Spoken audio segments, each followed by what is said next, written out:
فعاليات المهرجان الوطني لسينما الهوات. معنا أحد المكرمين في الدورة، أحد الوجوه البارزة التي تؤتت دائما وأبدا كل الفعاليات الكبرى بجهة الشاوية ورديغة. التقيناه كأحد أكبر المساهمين في النقاشات وفي الأفلام بالمهرجان مهرجان السينما الإفريقية بمدينة خروكة، وهو اليوم ضيف من العيار الثقيل على مهرجان سينما الهوات بسطات. معنا السيد فكاك، أخذ في البداية ارتساماته حول المهرجان الوطني لفيلم الهوات بسطات. تحية نضالية للمهرجان الوطني للهوات. أعتقد جازما أن المهرجان في هذا الظرف بالذات هو مهرجان من العاشقات والعاشقين، جاء ليمحو أثر الأقدام الهمجية، ليمحو الحقد والكراهية والبغضاء والبأساء والفقر الفكري والبؤس العاطفي القلبي الشعري الفلسفي الذي افتقدناه. ولهذا فأعتقد أنه عندما أذهب إلى أفريقيا وأعود فدائما سأغني لهذا المهرجان، سأغني له عند طلعة كل قمر. سأتذكر بسطات السينما، عند كل طلعة قمر، عند طلعة فجر، عند أغنية عندليب، عند قبلة شعر. ولهذا أنا بالذات أنا لا أجامل أحدا أبدا، لكني أقول كلمة حق وأحيي المكتب المسير للمهرجان وعلى رأسه الرفيق المخلص العاشق للسينما والمتحدي لكل هذه العراقيل والعوائق، وصنع عرسا لن ننساه أبدا.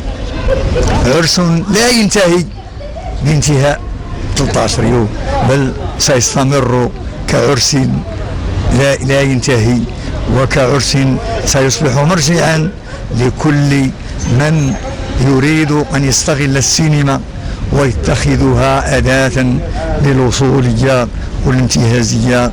فما الفرق بينك وبين الخوارجية الذين يتخذون الدين دين الله، دين السلامة ودين السلم، الدين الرديف للحرية والديمقراطية والمساواة والعدالة الاجتماعية؟ هذا هو الدين. هذا نؤمن بأنهم فنكفر بدينهم كدين العرقية والعنصرية وعدم الاعتراف بالآخر وعدم التسامح. ومغربنا هو هذا، مغربنا هو هذا، مغرب التسامح ومغرب الاعتراف بالآخر.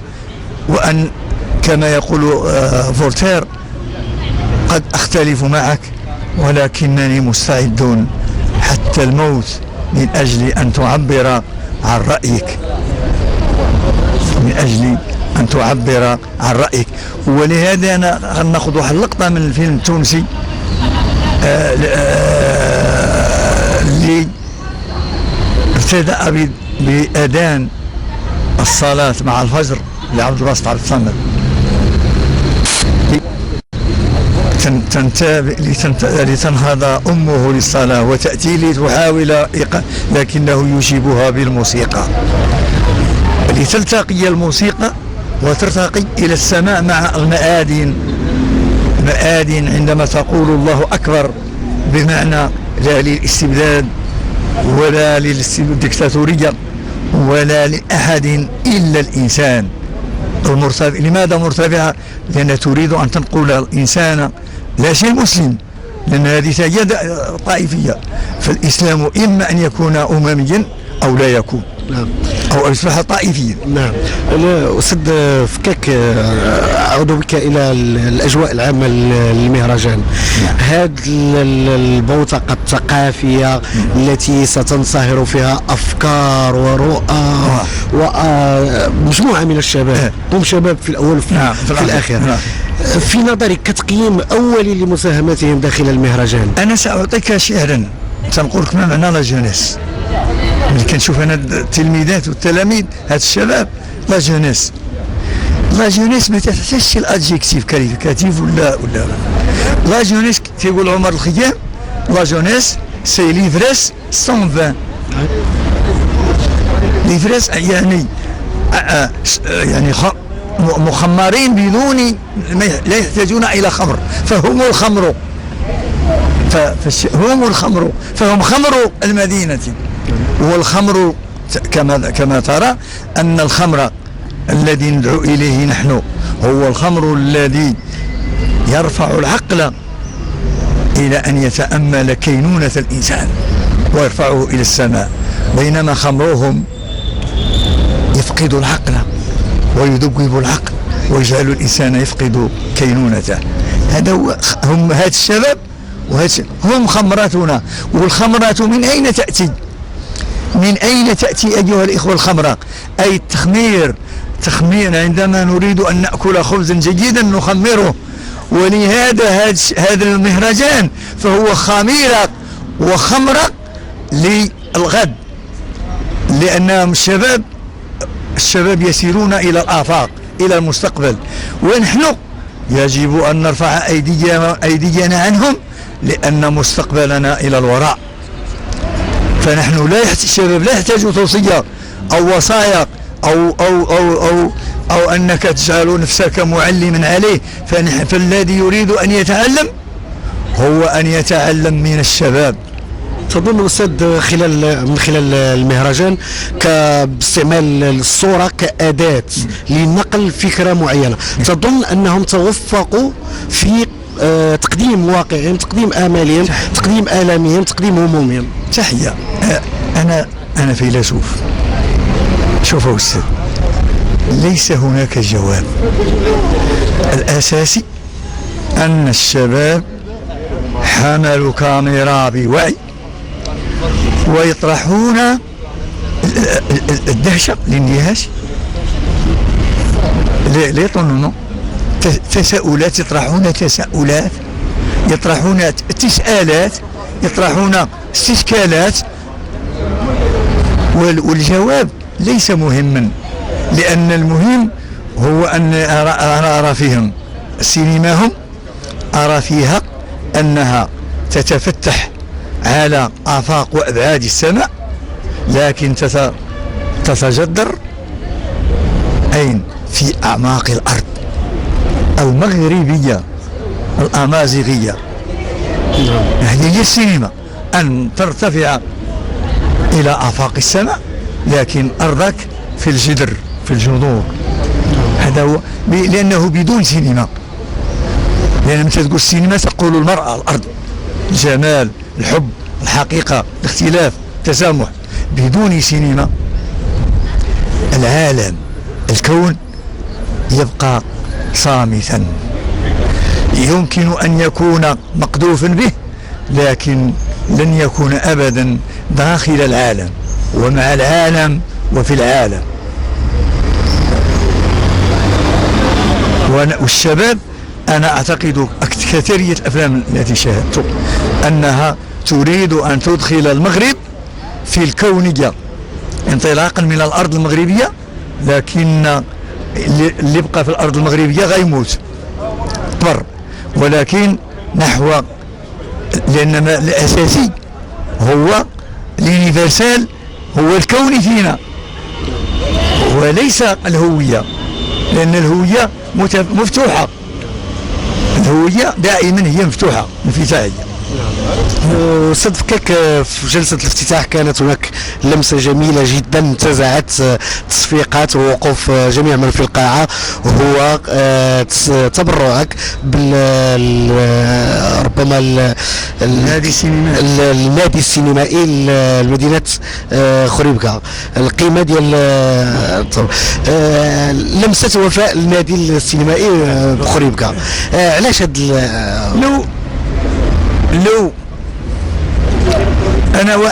وانا اتسلم الجائزه من احد السلطات، وسنعتقد انه لو السلطه يقدم لي خارج المهرجان لقطعت يده، لكن احتراما للمهرجان انا رايت فيه الانسان فقط، الانسان الذي يعشق السينما. انا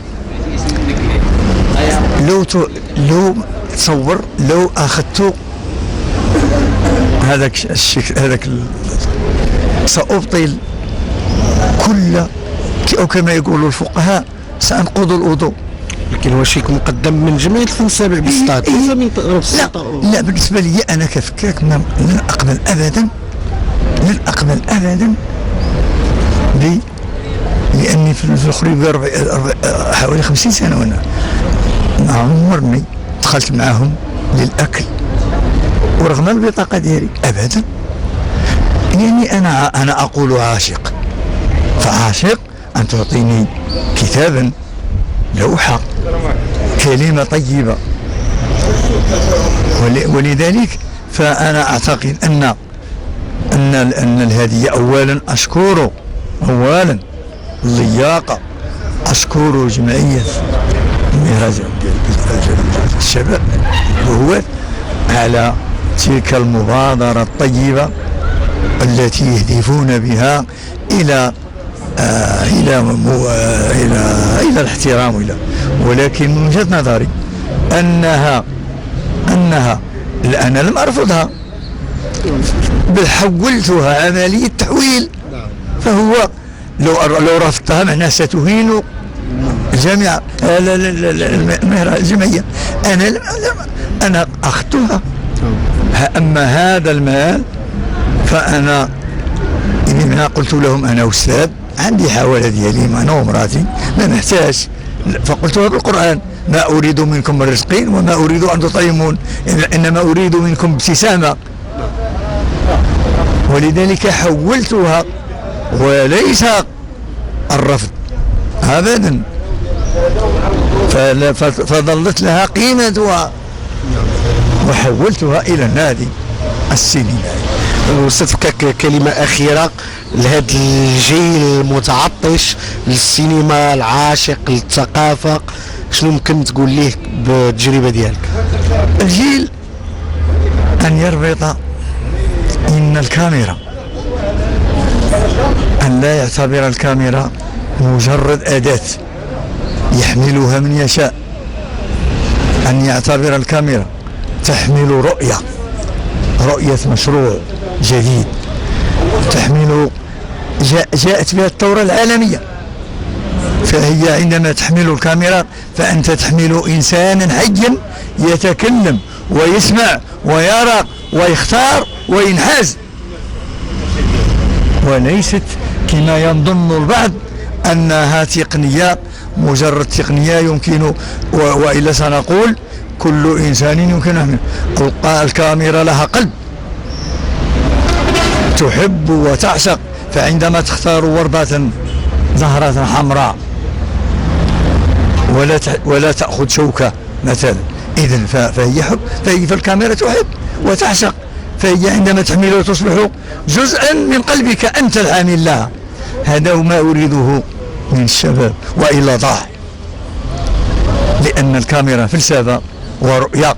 فعندما ترى بعينيك أنت تعرف، أنت ترى أنه الواقع المغربي هناك الأثرياء، الطبقات العليا، وهناك الطبقة المستغلة، وهناك الطبقات المسحوقة المظلومة.